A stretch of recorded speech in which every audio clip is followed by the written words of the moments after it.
You're listening to Wealthy-esque. We are a community of lawyers who believe that true wealth is having control of our time.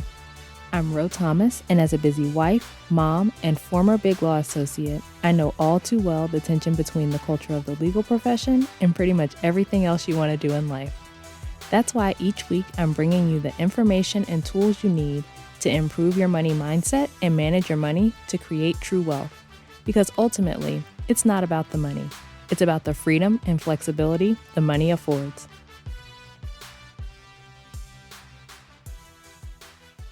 Hey friend, welcome back to the show. I hope you're doing well and having an amazing day so far.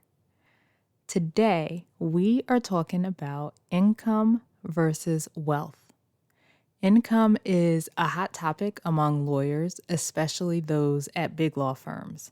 There's always a lot of talk when firms increase starting salaries or announce bonuses and things like that. And a lot of lawyers think making multiple six figures means all is well for them financially. There are also some lawyers, especially those in areas of law that pay less, who think the opposite, or maybe not the opposite, but something like, I need to make more money before I can improve my finances. But let me tell you something. There is no rule that making six figures means you'll be wealthy, and not making six figures means you won't. The amount you make isn't directly tied to how much wealth you can build, because wealth is not about the amount of money you make. It's about the amount you keep. People at all income levels, including those who make six figures, multiple six figures, seven figures, struggle with overspending. And people at all income levels build wealth. When you fall into the trap of thinking that just because you're making a lot of money, you're doing okay, or thinking there's no point in looking at your finances because you don't make enough, then you're not looking at what's actually going on with your finances, and you're missing some key information that could help you in your wealth building activities. And this was me. I remember my husband and I thinking, oh, we're making six figures, so we're doing well. And the first time that we sat down to look at our net worth, we just knew it was going to be great, right? Because we were doing, quote, well. And if you're not familiar with how to calculate your net worth, it's the total of all your assets. So any properties, checking, savings accounts, retirement accounts, other investment accounts, cars, basically anything that has value, right? So the total of all of that minus the total of all your debt. Mortgages, credit cards, student loans, car loans, personal loans, 401k loans, all the loans, right? So we were doing, quote, well. So imagine our surprise when not only was our net worth not high, it was below zero, like multiple six figures below zero. It was negative 342,000 and some change. And it just shows you that having a certain income doesn't mean anything, right? Like we made six figures, we weren't doing anything with it. Bringing in six figures is great, but if you spend it all, then you'll still be broke. At the end of the day, if you're making 200,000 and you're spending 200,000, or you're making 500,000 and spending 500,000, or $1 million and spending $1 million, you don't have anything to show for the income that you're bringing in. You're not building wealth. That income is doing nothing for you. And then if you also have the six-figure student loan debt that a lot of us finished law school with, and you're not doing anything with that, you're not doing anything to tackle it, to pay it off, then you may be in the same boat that we were in with a negative six-figure net worth, broker than broke, right? So looking at income, it's great to bring in six figures or multiple six figures or whatever, but that's not the end of the story, because wealth is all about how much of that money you keep. There are people who make way less than six figures who are building wealth. And that's actually part of the beginning of my husband's and my money story and how we got started on this whole journey building wealth to begin with. We were looking at these people who were making way less than we were, but who were doing way more with it. And I've told you before, for example, about the couple who they were teachers, or at least one of them was a teacher, and they paid off their house in 5 years.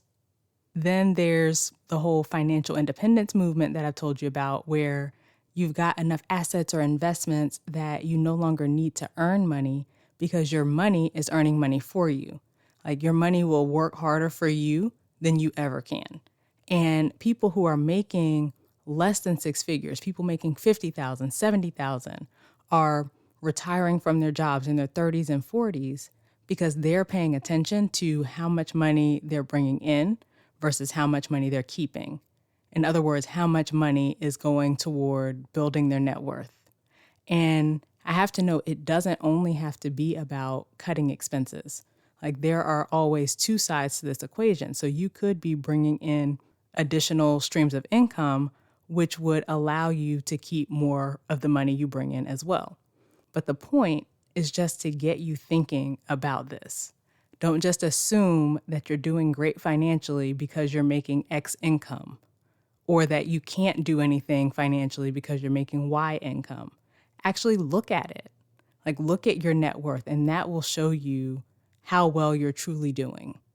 And what's happening for a lot of lawyers is even though they're making X income, they don't know what's going on with their money, right? They have no idea where the money's going, what they're spending on, if they even like the things or care about the things that they're spending on, how much they're spending. And that's why you're not able to use that income to build wealth for yourself. So you want to go from just bringing in this income and giving it all to Amazon and your local restaurants and whatever your favorite places to shop are, to using the income to strengthen yourself financially. Making a six-figure or multi-six-figure income is great, but you want to make sure that you're using that income to set yourself up down the line. Like you want to have options available to you because there may come a time that you don't want to continue doing the job that's paying you that income. You might not be thinking about that right now, right? Like I never saw myself leaving Big Law. I thought I was going to be there for my entire career. I was the first year who went to my team leader asking how I can make partner. And now here I am doing something completely different.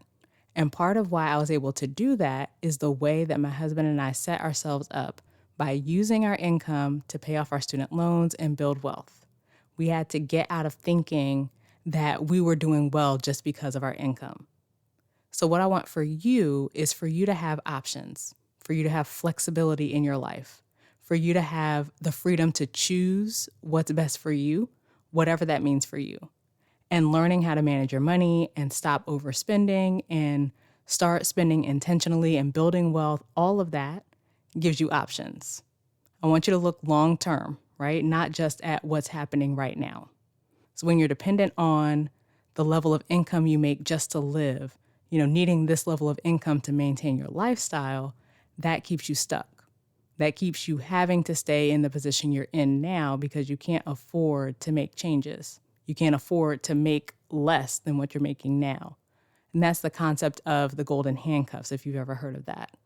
If you have to bring in the amount of money you currently make, or you won't be able to live and cover all your bills and expenses, something has to change.